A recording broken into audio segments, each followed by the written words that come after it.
I think that there are some must-sign players in this 26 group for the Oregon Ducks right now. And it's not necessarily a future roster considerations or depth at any certain position. It's more in principle and how it could maybe affect Oregon recruiting at certain positions and in certain areas of the country moving forward. I want to first start at Mater Dei.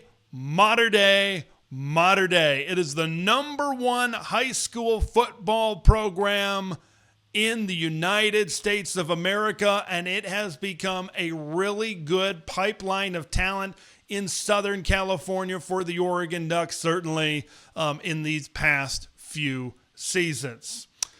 Tomahini Tapoy and Cody Green, in my humble opinion, leave your humble opinions in the comments below. In my humble opinion, these guys are must-sign players.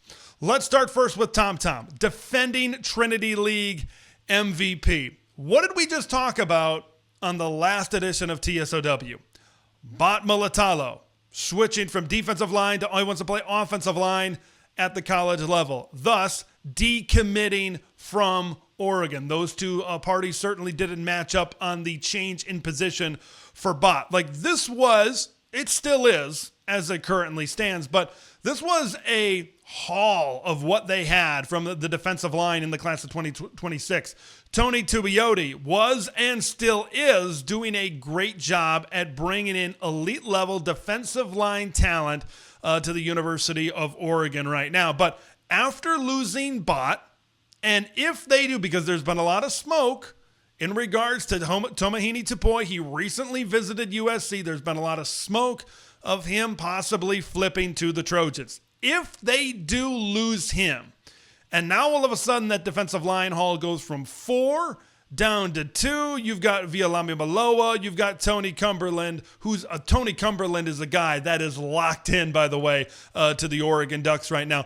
But if you lose Tom over to USC, I think that's a big dent in maybe Oregon holding on to that elite school down in Southern California. Because as it pertains to both of these guys and the Mater Dei connection, I think Oregon, these two specific guys, if they can get these guys to sign on the dotted line, all of the momentum that USC has right now, all of the smoke and Chad Bowden coming in as the general manager and all the good things that they're doing right now as the number one class in the country. If Oregon can get these two Mater Dei players to sign on the dotted line, that puts a stop sign. That, I think, puts a halt to the momentum that USC is building right now in Southern California, because I think that there's been this narrative going around that, all right, they got this great new general manager in there, and they're finally really putting their effort and resources into Southern California. It's like the Pete Carroll days, people are saying. They're drawing 60 to 70 mile radius of Southern California, and they're saying, this is our territory. Once again, Oregon, get out. This is entitled to us. But if Oregon can hold on to an elite level offensive lineman, an elite level defensive lineman at the elite school in Southern California, that's Oregon saying, this has been our territory. Not sure where you've been the last 5 or 10 years or whatever it's been, but we've been doing pretty well here in Southern California. And this has been a pipeline of ours.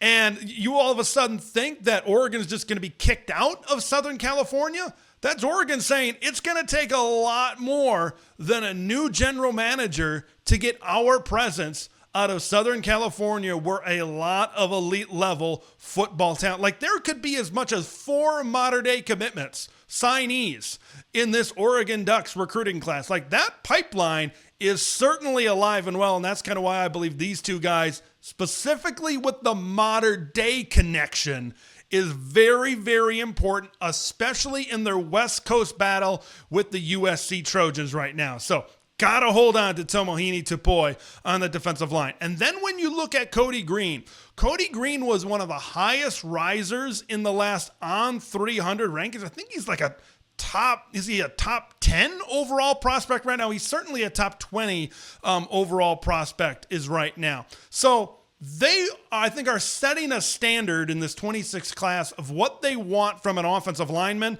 of what they want from an offensive tackle.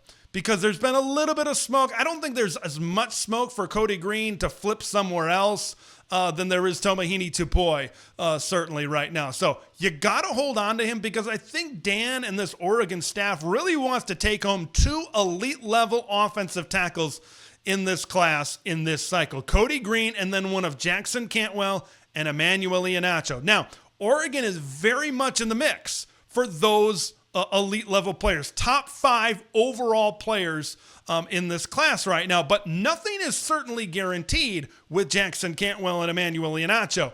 If Cody Green does flip elsewhere, all of a sudden you could go from possibly 2 elite level offensive tackles down to none. Maybe does it open up a spot if Cody Green decommits? Maybe does that create something a little bit more favorable with those guys?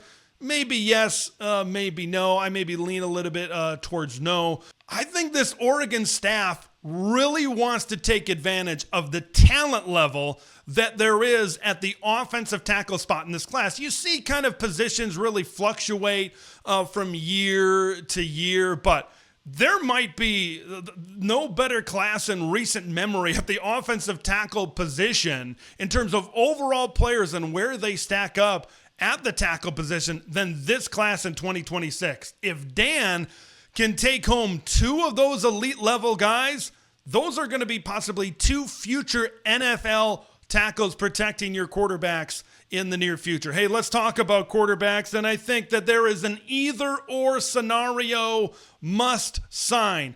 Jared Curtis or Ryder Lyons. I've talked about Jared Curtis ad nauseum on this show. He just came off visits to Oregon and Georgia, respectively. If, for example, Jared Curtis goes to Georgia, Ryder Lyons goes like USC, maybe an upset with someone like a BYU or a Michigan who's in the race for him right now, they will have lost out on 4 high-level quarterbacks in the last 2 cycles. Let's remember, Jaron Kavawe Sagapulitele coming out of Hawaii, broke all of those Dylan Gabriel and Marcus Mariota state passing records over there. We know he came in and then he decommitted and went to Cal, and then Jonas Williams. Like, that's the big one right here. Jonas Williams, a really good quarterback, high 4-star level player out of the state of Illinois. We all know why he decommitted from Oregon and then committed to USC, because the Ducks were pushing their resources into the middle of the table of these 2 guys that you see on your screen. For those of you on podcast, of course, Jared Curtis, and really the 2027 guy in Ryder Lyons, because he's going to take a 1-year mission. If it happens where they don't get either of these guys and they push their resources off of Jonas Williams elsewhere, that's not a good look, I think, for the future recruitment of high-level high school quarterbacks in the future. Yes, I know they got a 4-star and Achilles Smith Jr. I think he's going to require a little bit of development. We'll see what happens, certainly from his perspective. But I think considering what happened with Jonas Williams and the narrative and the truth we know that surrounded that flip, one of these guys is imperative for Oregon in the future. Now, I know that they can go out, and they've shown the ability to go out and get transfer quarterbacks. Bo Nix and Dylan Gabriel were both Heisman Trophy finalists, but I think we want to get into a spot as much as we can where you can have elite level high school talent coming in at the biggest and most important positions, and there is no position more important than quarterback.